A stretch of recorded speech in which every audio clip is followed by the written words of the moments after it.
आज जो मेरे साथी मंत्री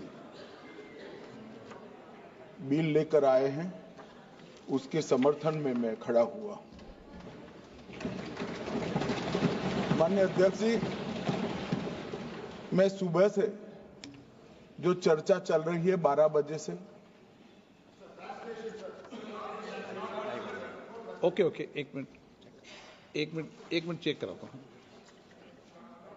हाँ, एक सेकंड चेक कराता हूँ। एक सेकंड में करा रहे हैं, चेक करा रहे हैं। माननीय अध्यक्ष जी, 2 मिनट लगता है कभी। सुबह से जो चर्चा चल रही है उसको मैंने बारीकी से सुना है।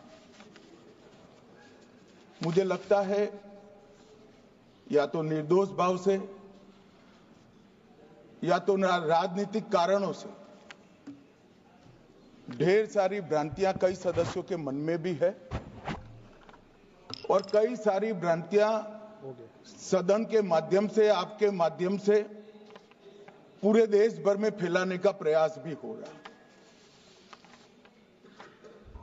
बिल पर चर्चा का जवाब तो माननीय रिज्जू साहब देंगे। मैं कुछ बातें यहां रखी है, इसको मेरी समझ के हिसाब से क्लैरिफाई करने का जरूर प्रयास करूंगा। ये वक्त एक अरबी शब्द है। वक्त का इतिहास मान्यवर कुछ हदीसों से जुड़ा हुआ मिलता है और आजकल जिस अर्थ में वक्त शब्द का प्रयोग किया जाता है इसका मतलब है अल्लाह के नाम पर संपत्ति का दान, पवित्र धार्मिक उद्देश्यों के लिए संपत्ति का दान। मान्यवर वक्त का समकालीन अर्थ, अभी जो अर्थ हम समझ रहे हैं वो इस्लाम के दूसरे खलीफा श्री उमर के समय में अस्तित्व में आया।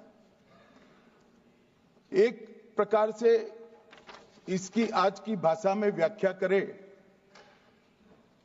तो वक्फ एक प्रकार का चैरिटेबल एंडोनमेंट है और जहां एक व्यक्ति संपत्ति, भूमि या मूल्यवान संपत्ति धार्मिक या सामाजिक भलाई के लिए दान करता है बिना उसको वापस लेने के उद्देश्य से, वहां वक्फ की रचना कर। इसमें दान देता है, वो शब्द का बड़ा महत्व है। दान उस चीज का ही कर्ज किया जा सकता है जो हमारा है। सरकारी संपत्ति का दान मैं नहीं कर सकता मान्यवर, किसी और की संपत्ति का दान मैं नहीं कर सकता। दान उसी चीज का किया जाता है जो हमारा है। मान्यवर, इसी विषय पर ये सारा जो बहस चल रहा है।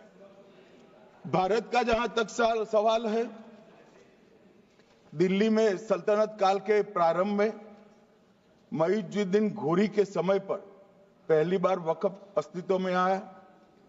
अंग्रेजों के जमाने में 1863 के धार्मिक दान अधिनियम से चलता था। बाद में चैरिटेबल प्रॉपर्टीज एक्ट 1890 से चला। उसके बाद 1913 में मुसलमान वक्फ वैलिडेटिंग एक्ट अस्तित्व में आया। तब तक ये सारी प्रक्रियाएं चैरिटेबल एक्ट के तहत चलती थी। मान्यवर, आजादी के बाद वही एक्ट को 1954 में वक्फ के केंद्रीकरण के लिए बदला गया। 95 में वक्फ न्याय अधिकरण और वक्फ बोर्डों की स्थापना की। अब ध्यान से सुनिएगा मान्यवर, वक्फ परिषद और वक्फ बोर्ड ये 1995 से आए। ये पूरा झगड़ा जो चल रहा है, आपने नॉन हिंदू को रख दिया और नॉन मुस्लिम को रख दिया, गैर मुस्लिम को रखा। वो झगड़ा वक्फ में दखल करने का है। पहले तो वक्फ में कोई गैर इस्लामिक सदस्य आएगा ही नहीं, ये स्पष्टता समझ लीजिए। ना मुतवल्ली गैर इस्लामिक होगा, ना वाकिफ गैर इस्लामिक होगा। मान्यवर, वहां कोई प्रोविजन नहीं है। जो धार्मिक संस्थाओं का संचालन करते हैं उसमें कोई गैर मुस्लिम व्यक्ति रखने का प्रावधान किया भी नहीं है, हम करना भी नहीं चाहते हैं मान्यवर। इसलिए जो बड़े बड़े भाषण करते हैं कि समानता का अधिकार चला गया, दो धर्मों के बीच में समानता नहीं रही, मुसलमानों के धार्मिक अधिकारों के बीच में दखल खड़ी हो जाएगी, कुछ नहीं होने वाला मान्यवर। इस दृष्टि से देखें तो 1995 तक वक्फ की काउंसिल और वक्फ बोर्ड था ही नहीं, वो तो 95 से आया। और मान्यवर, ये जो भ्रम खड़ा किया जाता है कि ये एक मुस्लिम भाइयों के धार्मिक क्रियाकलापों के अंदर, उनके दान की हुई संपत्ति के अंदर दखल करने का है, ये बहुत बड़ी भ्रांति फैलाकर माइनॉरिटी को डराकर अपनी वोट बैंक खड़ी करने के लिए किया जा रहा है मान्यवर। कहां पर गैर मुस्लिम सदस्य रखे जाएंगे? परिषद में और वक्फ बोर्ड में। उसका काम क्या है? उनका काम धार्मिक क्रियाकलापों को कुछ चलाने का नहीं है। वो शुद्ध रूप से वक्फ का जो कानून, दान के लिए किसी ने दी हुई संपत्ति, उसका एडमिनिस्ट्रेशन अच्छे से चल रहा है नहीं चल रहा है, कानून के हिसाब से चल रहा है नहीं चल रहा है, या तो दान जिस चीज के लिए दिया गया, इस्लाम धर्म के लिए दिया गया, गरीबों के भोजन के लिए दिया गया, गरीबों के उद्धार के लिए, वो उद्देश्य के लिए इसका उपयोग हो रहा है नहीं हो रहा है, इसका नियमन करने का काम है मान्यवर। अब मैं इसको मान्यवर बाकी सारे धर्मों के साथ कंपैरिजन करते हैं और कहते हैं दखल किया है। मैं उसको स्पष्ट करना चाहता हूं। मान्यवर, वक्फ जो है वो हमारे यहां ट्रस्ट एक्ट है, इसमें ट्रस्ट है। तो ट्रस्ट के अंदर जो ट्रस्ट को बनाते हैं वो ट्रस्टी होते हैं और एक मैनेजिंग ट्रस्टी होते हैं।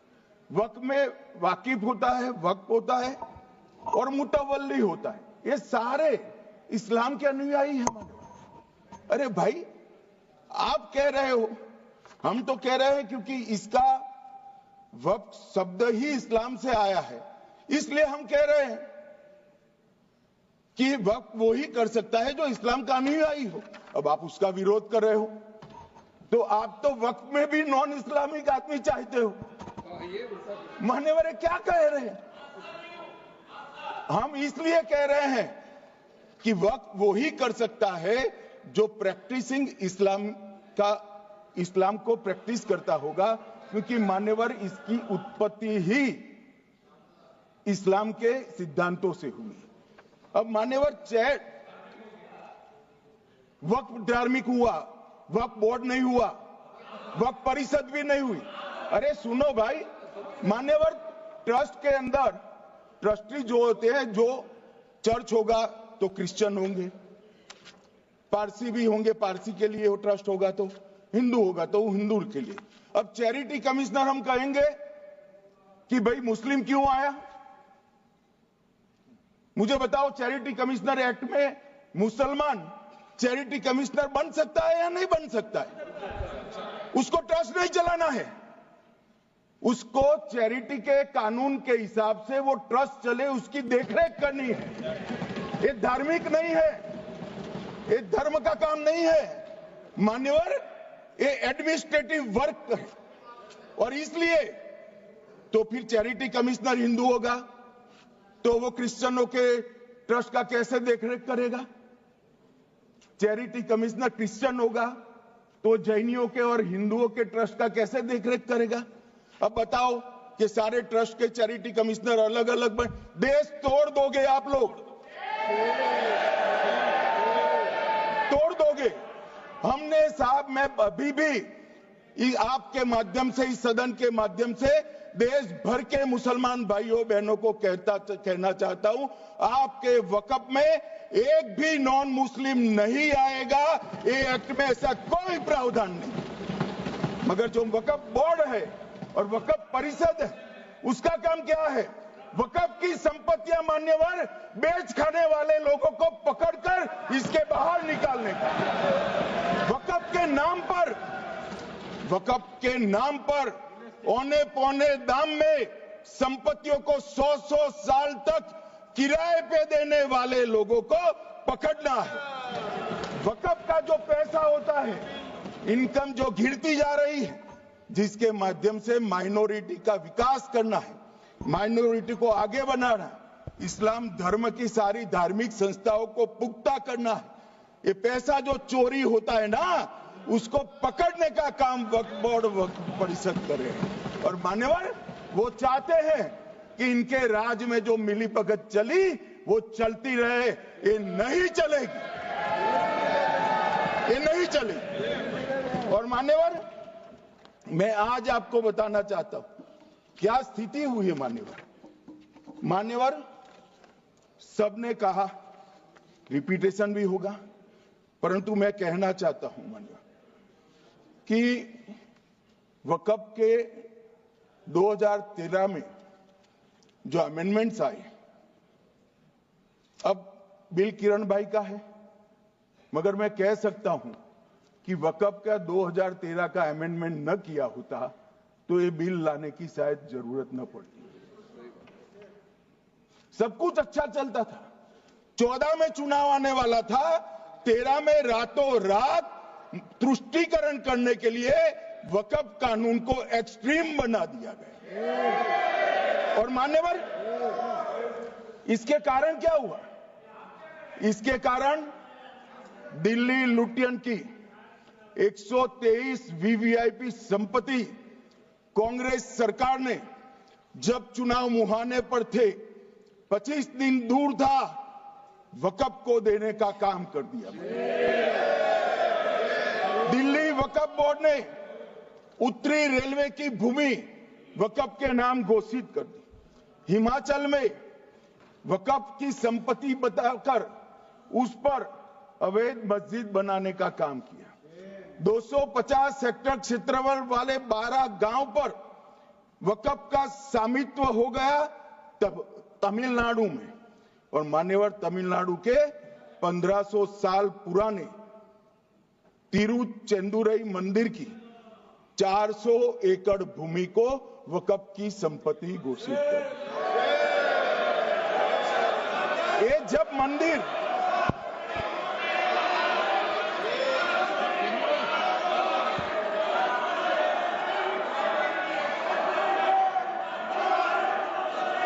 आपको मौका मिले जब अपनी बात कह देना, प्लीज बैठिए। मान्यवर कर्नाटक की, आपको मौका मिले जब अपनी बात कह देना, आप भी बहुत मिसलीड करते हैं। बैठिए गृह मंत्री जी। मान्यवर कर्नाटक की मणिपट्टी समिति का रिपोर्ट में पढ़ रहा हूं, इसमें मेरा कुछ नहीं है, खड़े मत हो जाना। ये मणिपट्टी समिति का रिपोर्ट है। 29,000 एकड़ भूमि वक्फ की बिजनेस के उपयोग के लिए किराए पर दे दी। मान्यवर 2001 से 12 के बीच 2 लाख करोड़ की वक्फ की संपत्ति निजी संस्थानों को हस्तांतरित कर दी 100 साल की लीज पर। मान्यवर बेंगलुरु में उच्च न्यायालय में बीच में पढ़ना पड़ा, 602 एकड़ भूमि को जब्त करने से रोकना पड़ा।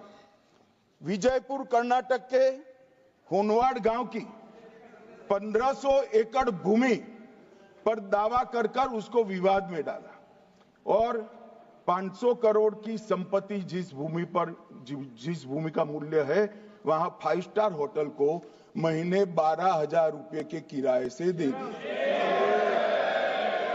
अब मान्यवर ये कहते हैं कि इसका हिसाब किताब न करो, इसकी देखरेख न करो। भाई ये पैसा जो है देश के गरीब मुसलमान का है, ये गन्ना सोटों की चोरी के लिए नहीं, ये इसको रोकने के लिए। और इनके जो ठेकेदार बैठे हैं मान्यवर, ये यहां गरज गरज कर बोलते हैं, कुछ तो समझे बगैर बोलते हैं, कुछ समझ कर बोलते हैं। उनको लगता है कि इससे हम जीत जाएंगे। मान्यवर, कर्नाटक में दत्तापीठ के मंदिर पर क्लेम किया, टालीपरंबा 75 साल पुराने एक दावे के आधार पर 600 एकड़ जमीन का दावा किया और ईसाई समुदाय की भी ढेर सारी जमीनों पर कब्जा कर लिया गया। मान्यवर, आज देश के कई गणमान्य चर्च और चर्च के समूह वक्फ बिल का समर्थन कर रहे हैं। उनको लगता है कि इसका विरोध कर हम मुस्लिम भाइयों की सिंपैथी जीतकर अपनी वोट बैंक पक्का करेंगे, उसमें कोई फायदा नहीं होगा अखिलेश। इसलिए कि 4 साल में मुस्लिम भाइयों को मालूम पड़ जाएगा कि कानून तो उनके फायदे में है। और इसके साथ ये दक्षिण के सारे जो सांसद बोल रहे हैं, अपनी अपनी कॉन्स्टिट्यूएंसी में सारे चर्च को मान्यवर नाराज कर रहे हैं, उनको पता नहीं, सारे चर्च को नाराज करें। सारे चर्च ने रिजोल्व किया है कि हम खिलाफ इसका हम समर्थन करते हैं।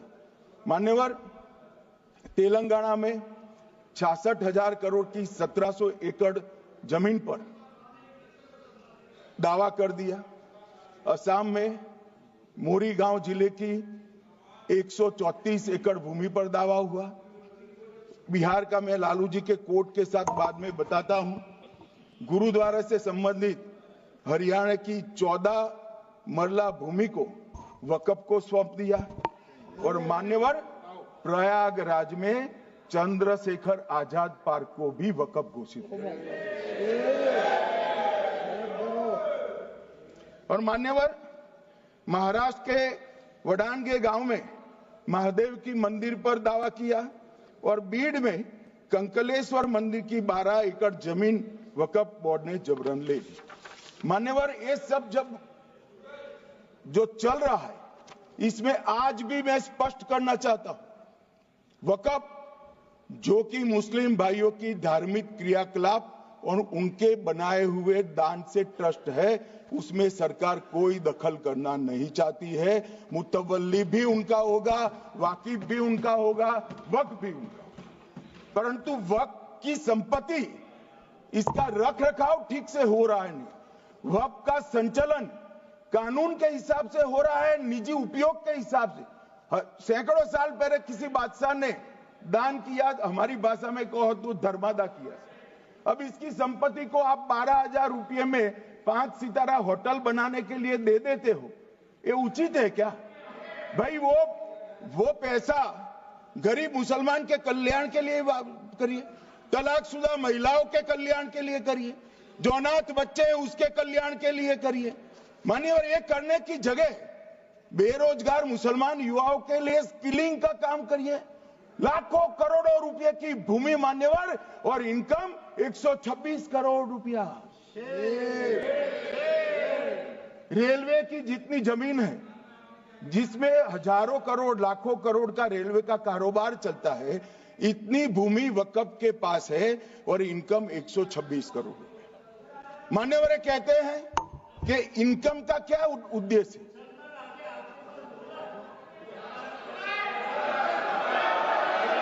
बैठ जाओ।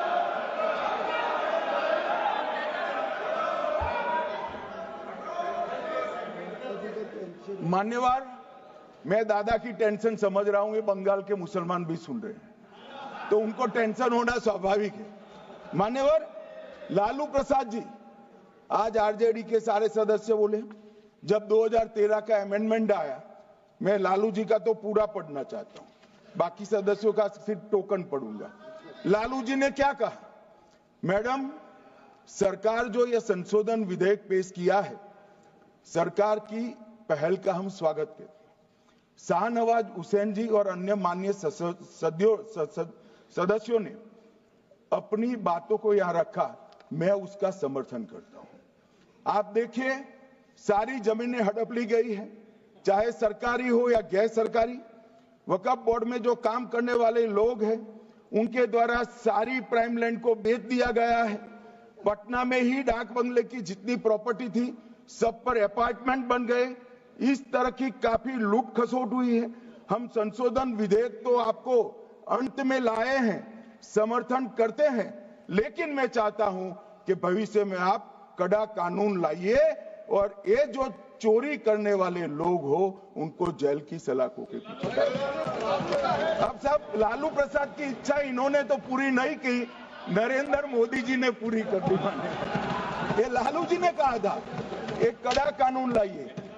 मान्यवर शरीफुद्दीन शरीफ उन्होंने कहा मंत्री जी समझते हैं कि शायद इससे मुसलमानों का वोट मिल जाएगा, लिहाजा मुसलमान लोगों ने भी खुद ही तबाही मचाई है, इसलिए मैं गुजारिश करूंगा कि इसके लिए आप सख्त कानून बनाइए, उनके हाथों में हथकड़ियां पहनाइए और जो उनके कब्जे किए हैं वो जमीनों बेचकर गरीब और तलाकशुदा मुस्लिम बहनों का कल्याण करिए। इसके बाद श्री हमीदुल्लाह सैयद लक्षद्वीप से थे, उनका भी इसी टोन का भाषण है। और मान्यवर मैं आज की बात नहीं कर रहा हूं, 2013 का जो बिल कांग्रेस पार्टी लेकर आई इसके विरोध में इनके समर्थकों ने जो कहा था मान्यवर ये है। और क्या होगा भाई इससे? पारदर्शी ऑडिट होगी, आज ऑडिट ही नहीं हो रही। रिपोर्ट ऑनलाइन जमा करने की सिस्टम नहीं है, वो होगी, रिपोर्ट देनी पड़ेगी, बैलेंस शीट जमा करनी पड़ेगी, ऑडिट होगी, कैग के रिटायर्ड ऑफिसर ऑडिट करेंगे और मान्यवर पारदर्शिता आएगी। इससे क्यों डरना चाहिए किसी को? पारदर्शिता से क्यों?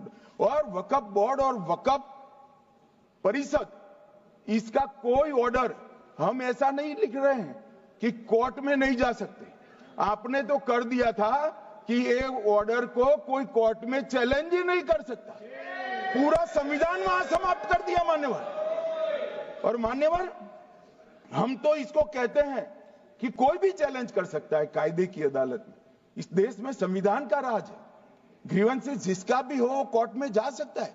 2013 में जिसकी भूमि हड़पी इसके ग्रीवेंसेस को भी कोर्ट के फोरम से बाहर करने का पाप एक कांग्रेस पार्टी ने किया।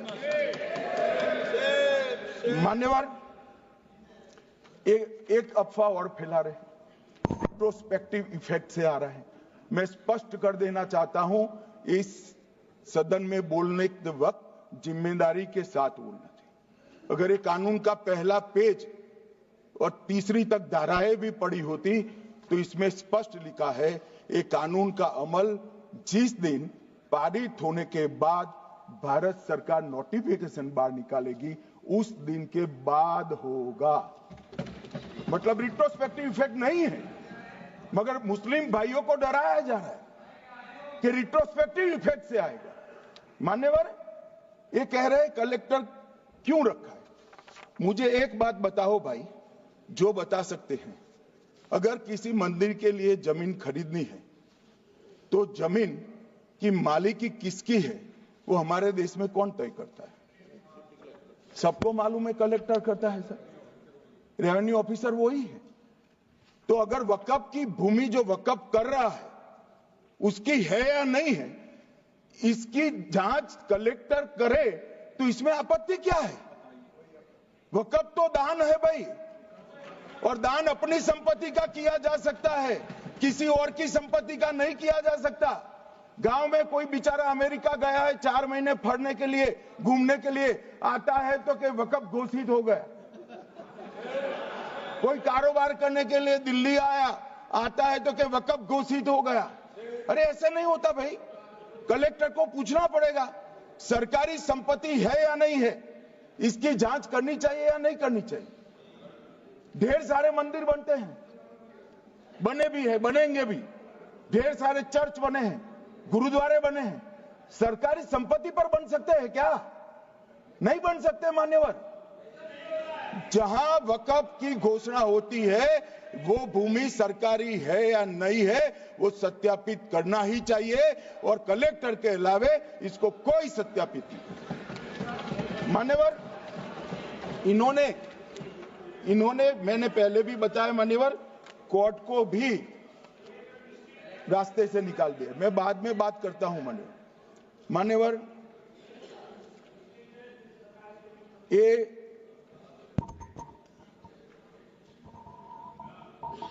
मान्यवर एक उपयोग के आधार पर वक्त की समाप्ति। मान्यवर ये कह रहे हैं कि सैकड़ों सालों से वहां प्रैक्टिस है। अब वो तो वक़्फ रजिस्टर हो गया, आपने घोषित कर दिया, वक़्फ में रजिस्टर भी हो गया, अब इसका सवाल नहीं है। मगर सैकड़ों साल की प्रैक्टिस, मुगलों के समय की प्रैक्टिस आज घोषित की जा सकती है क्या?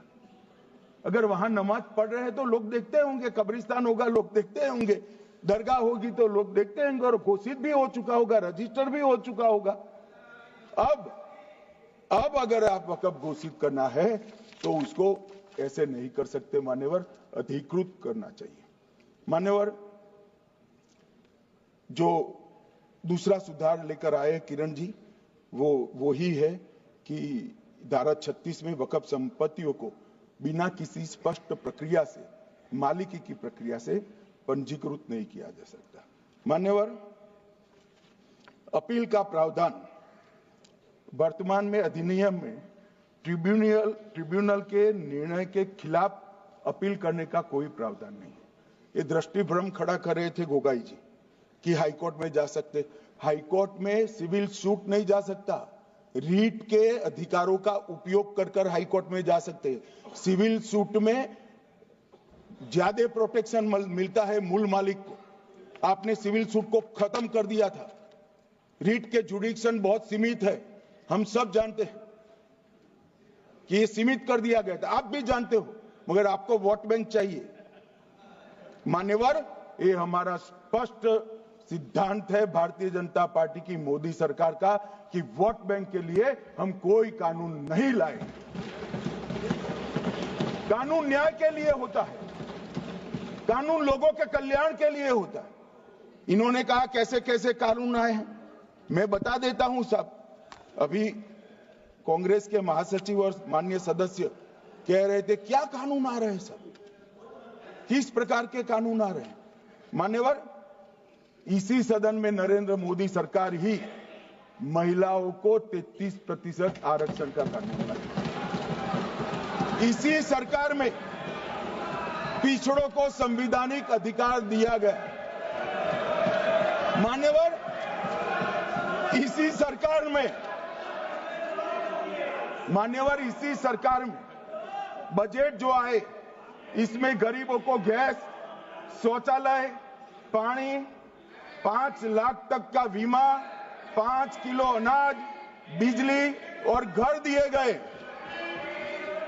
मान्यवर, और कन्वर्जन कानून की बात करते थे और हंसते हंसते कहते थे कर्नाटक सरकार कन्वर्जन कानून लेकर आई है। सबसे पहला कन्वर्जन कानून उड़ीसा और मध्य प्रदेश में कांग्रेस सरकार लेकर आई, मगर उस वक्त कांग्रेस सरकार तुष्टीकरण की नीति पर नहीं चलती थी, महात्मा गांधी के सिद्धांतों पर चलती थी। मध्य प्रदेश और उड़ीसा में सबसे पहला कन्वर्जन के खिलाफ कानून कोई लाया तो कांग्रेस पार्टी लाई, और मुझे गर्व है मेरी पार्टी की सरकारें कन्वर्जन पर कानून लाती। मान्यवर, सबको अपना धर्म का अनुसरण करने का अधिकार है, कोई शौक से करे, मगर लोभ, लालच, भय, इससे धर्म परिवर्तन नहीं कराया जा सकता। किसी गरीब के पास खाना नहीं है, खाना देकर उसका धर्म बदला दोगे? कोई थोड़ा कम पढ़ा लिखा व्यक्ति है, उसका धर्म बदला दोगे? ऐसे नहीं होगा मान्यवर। और आपने भी किए हैं कानून, आप नए नए आए हो, आपको मालूम नहीं है मान्यवर, इनको मालूम नहीं, अभी अभी आए हैं 5 साल से। ये कांग्रेस पार्टी ने कानून किए थे मान्यवर। अपील का प्रावधान भी हमने आगे बढ़ाया, और गैर मुसलमानों के द्वारा दान की गई संपत्तियों पर, गैर मुसलमानों की दान की संपत्तियों पर वक़्फ अधिनियम को हमने लगने से मना कर दिया। माने उनके लिए चैरिटी कमिश्नर का कायदा है। ये प्रैक्टिसिंग इस्लाम, जो इस्लाम की प्रैक्टिस करते हैं, इसीलिए मान्यवर हमने ओवरराइडिंग इफेक्ट को भी समाप्त कर दिया। मान्यवर, ट्रस्ट का नियमन करने का जो कानून होता है, जैसे चैरिटी कमिश्नर के कानून में कोई ओवरराइडिंग इफेक्ट नहीं है। जहां क्लासेस आते हैं वहां ओवरराइडिंग इफेक्ट होती है। यहां ओवरराइडिंग इफेक्ट इसलिए देगी कि आप जिसकी संपत्ति हड़पी जाएगी उसको कोर्ट से जाने से रोकना चाहते थे, इसलिए ओवरराइडिंग इफेक्ट जो हमने मान्यवर निकाल दिया है। मान्यवर, एक ऐसी चर्चा लेकर आए कि चर्चा नहीं, मैं आपको बताना चाहता हूं 2013 में जो अमेंडमेंट बिल आया, जिसके कारण ये बिल लाना पड़ा, वो बिल में कुल मिलाकर 5.4 घंटे चर्चा हुई थी, 5.5 घंटे दोनों सदन मिलाकर, और इस बिल में दोनों सदन मिलाकर 16 घंटे चर्चा हो रही है मान्यवर, 16 घंटे। इसके अलावे हमने डिमांड किया समिति बनाओ, समिति भी बनाई, 38 मीटिंगें हुई, 113 घंटे चर्चा हुई, 284 हितधारक बनाए गए, वक्फ बोर्डों की संख्या जो उपस्थित वक्फ बोर्ड भी हुए राज्यों के 25 हुए, राज्य सरकार के प्रतिनिधि 15 राज्य सरकारों के आए, सांसद 8 हुए, विधायक विधान परिषद 7 हुए, और अध्ययन दौरे 3 किए गए, और अल्पसंख्यक आयोगों को भी 5 बुलाया गया। ये सबसे 92.68 लाख करीब 1 करोड़ सुझाव देश भर से ऑनलाइन आए, इसकी मीमांसा कर ये कानून बना है। आप ऐसे इसको खारिज नहीं कर सकते हो पूरी प्रक्रिया को। आप जो कर रहे हैं 5.5 घंटे की प्रक्रिया, ये बहुत लोकतांत्रिक प्रक्रिया है, और हम 16 घंटे चर्चा करते हैं कि चर्चा आपके अनुरूप चर्चा नहीं हो सकती। ये सदन में हर सदस्य बोलने के लिए स्वतंत्र है, कोई परिवार की यहां चलती नहीं है, ये तो जनता के नुमाइंदे हैं, किसी की कृपा से नहीं आए हैं। मान्यवर, जो दिल में है, जो जनता की आवाज है, वो रखेंगे। मान्यवर, एक सदस्य द्वारा कहा गया कि ये मिसलीडिंग है कि पुराने कानून में 2013 के जो अमेंडमेंट्स थे उसमें अपील का प्रोविजन था। अब मैं कहना चाहता हूं 83(9) उसमें अधिकरण द्वारा किए गए किसी भी विनिश्चय का आदेश विरुद्ध, चाहे वो अंतरिम हो या फाइनल, इस पर अपील नहीं हो सकती। इसका मतलब अपील का प्रोविजन आपने रखा ही नहीं था। सिविल न्यायालय, राजस्व कोर्ट और अन्य प्राधिकरण उसके अधिकार क्षेत्र पर भी प्रतिबंध लगा दिएगा, और सरकारी अधिसूचना जो बाद में वक्फ बोर्ड और वक्फ परिषद के एडवाइस से होगी, इसको भी कोई चुनौती नहीं दे सकता। मान्यवर, मुझे ये बताओ कि अभी फैशन है संविधान लहराने की, ये संविधान के हिसाब से सरकार का या किसी भी निजी संस्था का कोई भी फैसला मान्यवर कायदे की कोर्ट से बाहर कैसे हो सकता है? कोई भी फैसला हो, ये देश की अदालत वो फैसले तक रुचि नहीं रखेगी। नागरिक ग्रीवेंसेस लेकर कहां जाएंगे? जिसकी भूमि हड़प कर ली गई वो कहां जाएगा? ऐसा नहीं चलेगा। आपकी वोट बैंक के लिए आपने किया था, हम खारिज कर रहे हैं, ऐसा नहीं चलेगा। अदालत में जाइए, जिसको ग्रीवेंसेस है आइदर और साइड से, और अदालत न्याय करेगी। न्याय के लिए तो अदालतें बनी हैं। और मान्यवर, यहां एक सदस्य ने कह दिया माइनॉरिटी इस कानून को स्वीकार नहीं करेगी। क्या धमकाना चाहते हो भाई? संसद का कानून है, सबको स्वीकार करना पड़ेगा। स्वीकार नहीं करेंगे मतलब क्या है? कैसे बोल सकते हैं कोई? हम कानून को स्वीकार नहीं करेंगे। ये कानून भारत सरकार का है, हर एक पर बंधन करता होगा और इसको स्वीकार करना पड़ेगा। मान्यवर, ये हमने तो खैर वक्फ को छेड़खानी नहीं की। वक्फ बोर्ड और वक्फ परिषद के अंदर बदलाव किया है, मगर वक्फ के लिए भी क्या क्या जजमेंट आए। सैयद फजल पुकोया थंगल बनाम भारत संघ 10/11/28 को केरल उच्च न्यायालय ने उन्होंने कहा वक्फ बोर्ड एक स्टैट्यूटरी बॉडी है, यह मुस्लिम समुदाय का प्रतिनिधि निकाय नहीं है। इसका फंक्शनिंग मान्यवर एडमिनिस्ट्रेटिव है। धार्मिक क्रियाकलापों को तो वक्फ ने करना है, चाहे कब्रिस्तान हो, चाहे दरगाह हो, चाहे मस्जिद हो, चाहे चैरिटी का काम, वो वक्फ बोर्ड को नहीं करना है भाई। ये केरल हाईकोर्ट ने किया, इलाहाबाद हाईकोर्ट ने भी, उसने तो मुतवल्ली तक भी कहा है, मगर हम मुतवल्ली तो जो धर्म का है वही रखेंगे।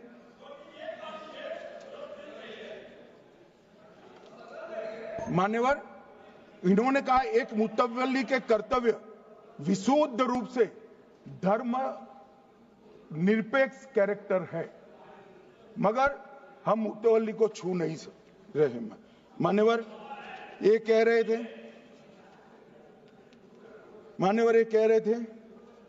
कि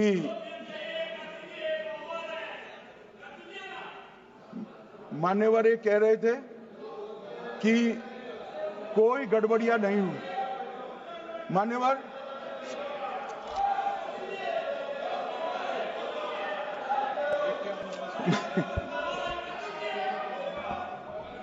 मान्यवर 2013 में अन्यायी कानून आया। भाई करने थोड़ा शांत हो जाएंगे। ये 26 के कारण डरे हुए और कुछ कारण नहीं। चुनाव जो है ना अक्टूबर में, 25 में जो चुनाव है इसके कारण डरे। मान्यवर भाई बैठ जाओ। मान्यवर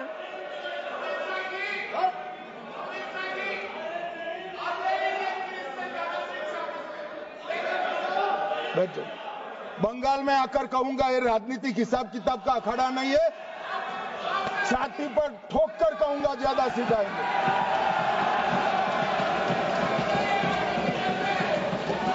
मान्यवर 2013 के, अरे बैठ जाओ वकील साहब बैठ जाइए। मान्यवर 2013 में वो भी रिपीट होने वाले हैं। मान्यवर 2013 में बैठ जाओ। मान्यवर 1913 से लेकर 2013 तक 1913 से 2013 तक वक्फ बोर्ड का कुल एकड़ में भूमि सब वक्फ का मिलाकर 18 लाख एकड़ था। मेरी विनंती है सभी सदस्य इसको ध्यान से सुनिए। 1913 से 2013 तक 18 लाख एकड़ और 13 से 25 तक एक कानून बनने का परिणाम क्या आया, और नई 21 लाख एकड़ भूमि बढ़ गई। अब मान्यवर 39 लाख एकड़ जो भूमि है उसमें 21 लाख एकड़ 13 के बाद। अब ये कह रहे हैं कि इसका दुरुपयोग नहीं हो रहा है मान्यवर। और लीज पर दी गई संपत्तियां 20,000 थी और 25 में रिकॉर्ड के हिसाब से, हो सकता है गलत भी हो सकता है, रिकॉर्ड्स के हिसाब से शून्य हो गई।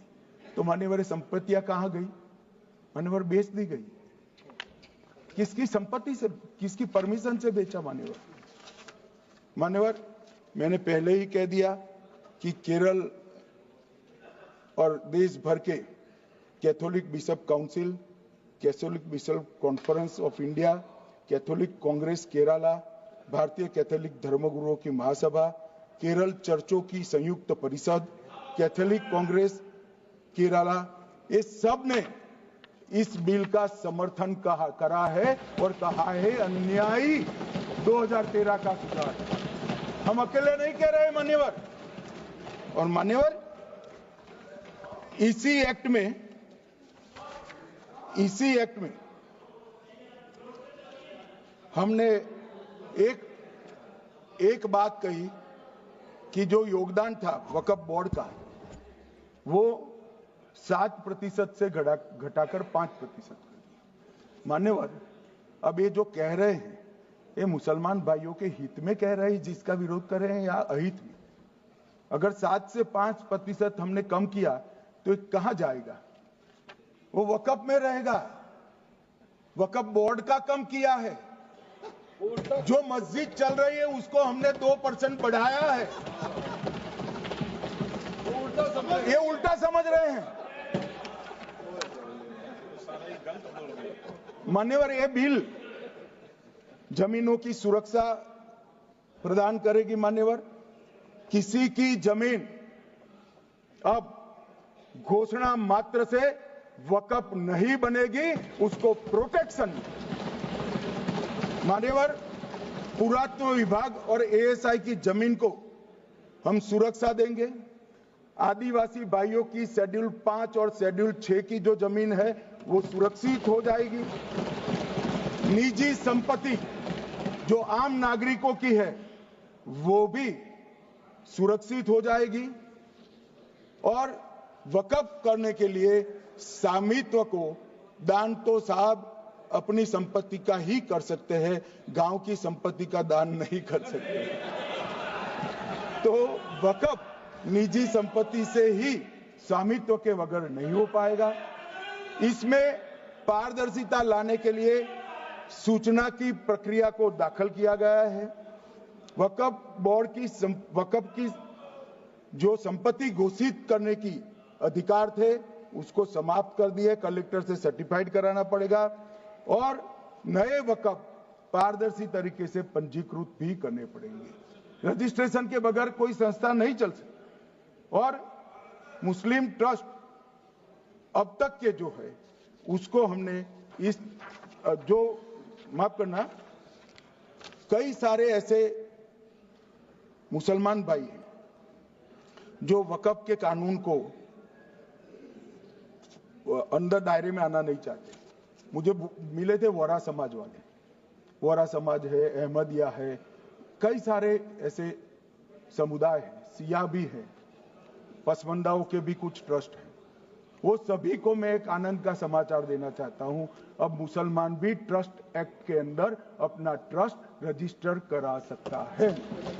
इसके लिए कंपलसरी नहीं है कि वो वक्फ के कानून में भी जाए, चैरिटी कमिश्नर एक्ट के तहत वो करने वाला है। मान्यवर, भूमि के रिकॉर्ड का कार्यालय होगा, समाचार पत्र और क्षेत्रीय भाषाओं में इसकी एडवर्टाइज दी जाएगी। ढेर सारे प्रावधान मान्यवर इसके अंदर किए हैं। महिला, सिया, पसमंदा, वोरा, अहमदिया, उनका हमने समावेश किया ही है। और उन्होंने कहा, मैं सुन रहा था मान्यवर, एक फैशन हो गई, राम जन्मभूमि का मंदिर बनाने की बात आई तो इस देश के अंदर खून की नदियां बह जाएगी, मुसलमान रोड पर आ जाएगा, मुसलमानों का ये हो जाएगा, वो जहां ट्रिपल तलाक, फिर से डर, सीए आया कि मुसलमानों की नागरिकता चली जाएगी। जिन जिन ने भाषण किया है, एक मुसलमान की नागरिकता गई है तो बता दो।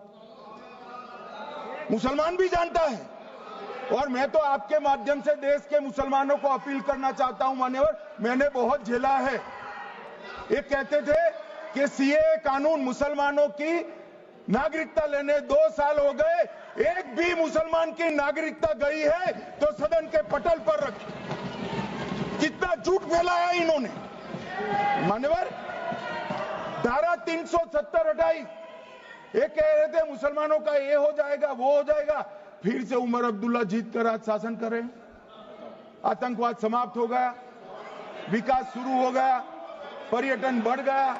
मान्यवर, एक कांग्रेस पार्टी और उसके साथियों ने मुसलमान भाइयों को डरा डरा कर अपनी वोट बैंक खड़ी करने का काम किया। हम नहीं डरा रहे मुसलमानों को? आप डरा रहे हो भाई, आप कह रहे हो ये हो जाएगा। मैं कहता हूं इस देश के नागरिक को किसी भी धर्म का हो कोई आंच नहीं आएगी मान्यवर। ये नरेंद्र मोदी सरकार का सच। मान्यवर,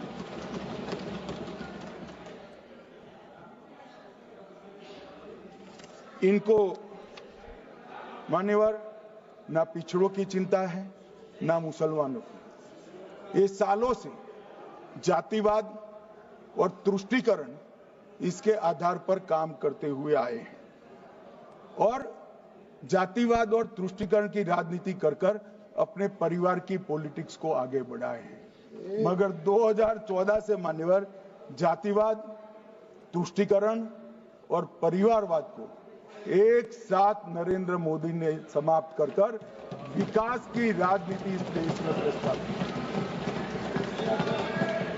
पॉलिटिक्स ऑफ परफॉर्मेंस, परफॉर्म करिए और चुनकर आइए। 3 टर्म मोदी जी को चुना है और 3 टर्म भारतीय जनता पार्टी की सरकार रहने वाली है। मेरी बात ठीक कर। मान्यवर,